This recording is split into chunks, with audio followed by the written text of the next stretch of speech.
ကောင်းမလေးတွေလာတဲ့ချိန်မှာတနခါလိမ့်တာပြန်ကြည့်တော့အရင်ယုံဖို့ကောင်းတယ်ကိုယ့်ကိုဘာလို့အဲ့လိုလောက်တာလဲဆိုပြီးတော့ကိုဖြစ်တယ်အဲ့လောက်တော့နှာဘူးထလာတော့အော်ရမ်းယုံဖို့ကောင်းတယ်အာအပြင်မှာကအမရဲ့စကားမှမဟုတ်ဘူးလူတိုင်းရဲ့စကားကိုအကုန်လုံးနားမထောင်ဘူးမဟုတ်အကုန်လုံးနားမထောင်ဆိုတော့ဟိုနားထောင်တင်တဲ့အရာဆိုရင်တော့နားထောင်တယ်နားမထောင်တင်တဲ့အရာဆိုရင်တော့နားမထောင်တစ်ခါလေကြားလို့ရှိရင်လူကြီးတွေနဲ့ကျွန်တော်တို့နဲ့ကကြတော့အတွေးခေါ်ပုံတွေဘာတွေမတူတာဖြစ်တဲ့အတွက်လို့ကိုဟိုတချို့ຢာတွေကြားလို့ရှိရင်လူကြီးပြောမှန်တယ်အဲ့ဆိုနားထောင်တယ်အဲ့လိုမျိုးပေါ့โอเคမင်္ဂလာပါအော်ဟုတ်တယ်ဒီမှာကျွန်တော်က character ငကြွဲ character နဲ့ဝင်ပြီးတော့ပါဝင်တရုပ်ဆောင်ထားပါတယ်ခုမှငကြွဲရဟုတ်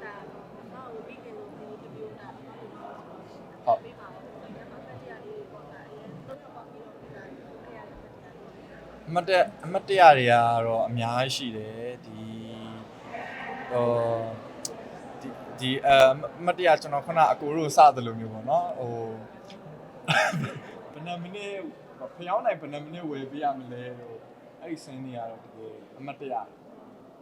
မွေလည်းတွေ့ကြတယ်ဟုတ်တယ်မွေတွေရောအတော်ထဲမှာနေရောမွေတွေရောဖားတွေရောပင်ကူတွေရောအစုံပဲကျွန်တော်အကုန်လိုက်ဖမ်း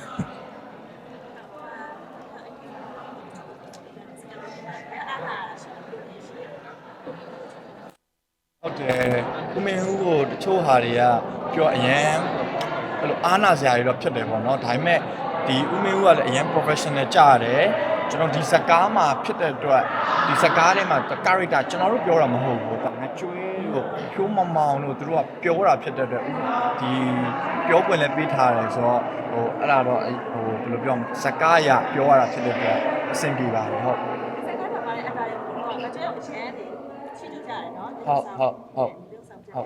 ဟုတ်ကျေးဇူးပါ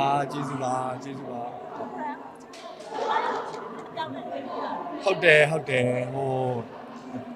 ကျွန်တော်ကဒီလိုကားတွေပို့ပြီးတော့ရိုက်ရတာသဘောကျတယ်ပေါ့နော် character ကိုပြောင်းသွားတာပြီးရင်ကျွန်တော်တို့ပြောင်းသွားတဲ့ဟာလေအချိန်ကလည်းအရန်တူတောင်းတာဖြစ်တဲ့အတွက်ဟိုအားနဲ့ချက်တွေပဲရှိတယ်ပေါ့နော်ဒါပေမဲ့လည်းအားနဲ့ချက်နဲအောင်ထိဒီ character ကိုပြောင်းထားတယ်ပေါ့ဟုတ်ဗျာအဲ့ဒါမှကိုယ့်ကိုဖြစ်နေโอเคကိုယ့်ဖြစ်နေကျွဲဖြစ်လို့ဖြစ်ဆိုတော့ဒါဒီအိတ် rapper ကိုတိုးရင်းမှာပဲဒါအများကြီးရိုက်ရတာဆိုတော့ဘယ်လိုမျိုးပုံဆုံးရတာတွေလေးရှိတယ်ကုံဆုံးသွားတာတွေကတော့အချိန်ကုံဆုံးရတာတော့မနက်9နာရီလောက်ဆိုရင်စပြီးတော့ make up လိမ့်မယ်အဲ့လိုအညိုတွေလိမ့်မယ်ဆိုတော့ပြန်ရောက်ရင်6နာရီလောက်ဆိုရင်ပြန်ပြီးအဲ့ကျွန်တော်အဲ့ဒီတောထဲမှာပဲကျွန်တော်အဲ့ဒီတောနားလေးမှာရှိတဲ့အခန်းမရှိတော့အဲ့ဒီတောနားလေးမှာရှိတဲ့ဘုံကြီးကျောင်းမှာတက်အိတ်တယ်အဲ့မှာဆိုတော့ညဆိုရင်ပလူတွေနဲ့ဖပြုတ်တွေနဲ့အိတ်နေလို့ရှင်လဲဖပြုတ်တွေကဖြောက်လာအဲ့လိုမျိုးဆိုတော့အဲ့လိုမျိုးပဲကုံဆုံးရင်းနဲ့ပဲဟိုအိတ်တယ်ပြီးမနက်ထတယ်ရိုက်တယ်အဲ့လိုမျိုးကုံဆုံးရင်းနဲ့ပဲဆိုတော့ character အရန်ဝင်တယ်ဘာလို့လဲဆိုအဲ့ဒီထဲမှာပဲနေရတာဖြစ်တဲ့အတွက်တခုကောင်းတာအဲ့ဒါcharacter အရန်ဝင်သွားဟိုဒီမှာပြန်လာလို့ရှိရင်ဒီလူတွေနဲ့တွေ့ဒီပုံစံတွေနဲ့တွေ့ဆိုအဲ့လိုဖြစ်နေအောင်ကျွန်တော်တို့ကအဲ့ဒါအရန်ကောင်းတယ်ရဟုတ်တယ်ရောက်ဖားနဲ့အရန်တဲ့တယ်ပြင်မာလည်းအဲ့လိုပဲဟုတ်တယ်ပြင်မာလည်းအဲ့လိုပဲတွေ့လေအဲ့ဒီထဲမှာနည်းနည်းကိုယ်ကိုပြန်ကြည့်တော့မှဒီနေ့ဘယ်လိုတွေခံစားရလဲပို့လေပြန်ကြည့်တော့ဒါပြန်ကြည့်တော့အဲ့ဒီကောင်မလေးတွေလာတဲ့ချိန်မှာ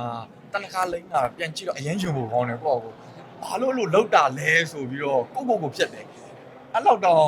နှာဘူးထလာတော့အော်ရမ်းယုံဖို့ကောင်းတယ်အဲ့ထဲမှာတလက်ရှင်ကောင်းတယ်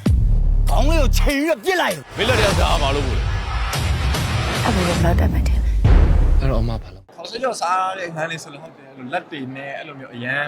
စားတာဆိုတော့လေအဲ့ဒါတွေအလောင်းမောအဲ့ဒီကောင်မလေးလာတဲ့ချိန်မှာလေအမကိုလည်းကြောက်ရသေးတယ်သိရမလား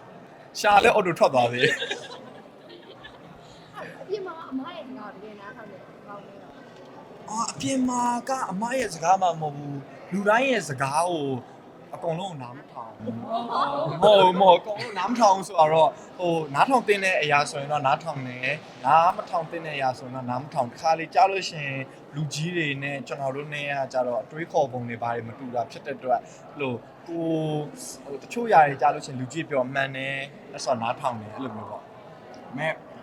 ညနေတော့ဖုံဖုံတရားတွေနာပြီးတော့အေးချမ်းချမ်းတော့ဖြစ်နေပါတယ်ပါကျုပ်ဆရာတော့ဆုံးကက်ပြီးအေးချမ်းချမ်းပဲ အဲ့ဒါကြီးအမေဒီအကြောင်းပြောရတဲ့အခါမှာပြင်မမငွေတဲ့စိတ်လေးဆိုတာ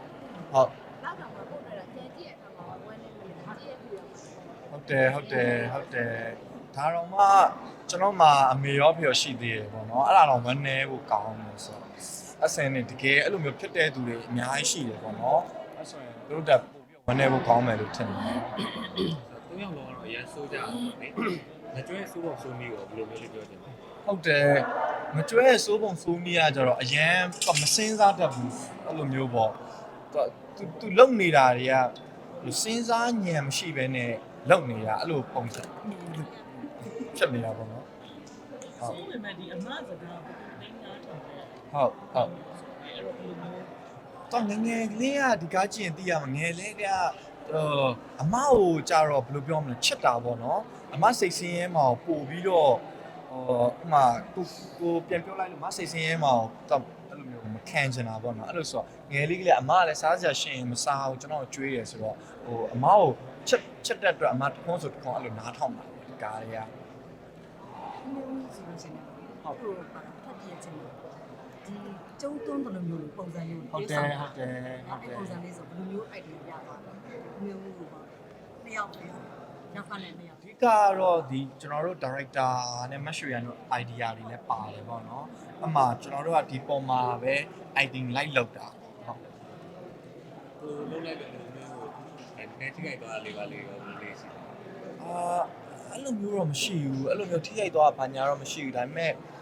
နည်းနည်းတော့အားနာတာပေါ့နော်ဟိုခုနကတော့ပြောမယ်ဆိုရင်ကျွန်တော်တို့ရဲ့အဲ့ဒီငကျွဲတို့ဘာတို့ရဲ့အဲ့လိုမျိုးသူတို့ရဲ့စဉ်းစားပုံကကျွန်တော်ကြက်တိုက်တယ်ဘာညာရိုင်းဆိုင်နေတော့ဒီလူလို့မမြင်တော့တောထဲမှာပဲနေတော့အဲ့လိုအမပြောသလိုပုံစံနဲ့အဲ့လိုပြုတ်ဆောင်ရဖြစ်တဲ့အတွက်ဟိုနည်းအားနာတာဘာရရှိရပါတော့ဒါကျွန်တော်ပြောခဲ့သလိုပဲအရင် professionally ဆန်တဲ့အတွက်ဘာမှမဖြစ်ဘူးဦးမင်းဦးကလေဟုတ် ရင်းထည့်တဲ့အခါမှာငွေကျွေးလိုက်တော့ဘယ်တော့မှကျင်းရမှုရှိတယ် အားရပါမယ်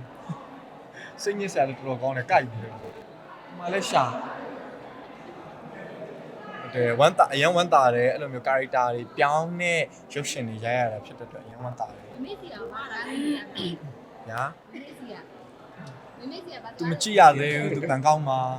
ကြည့်ပြီးတော့ပါတော့စဉ်းစားနေတယ် တော့ပြောမှာအာမနာဟိုရှောက်ပြောမှာအကုန်လုံးတောက်ရှောက်ပြောမှာ အများဖက်ရှင်ကြနေတဲ့ကောင်ပုံစံဘယ်လိုပြန်မြင်လိုက်ရတော့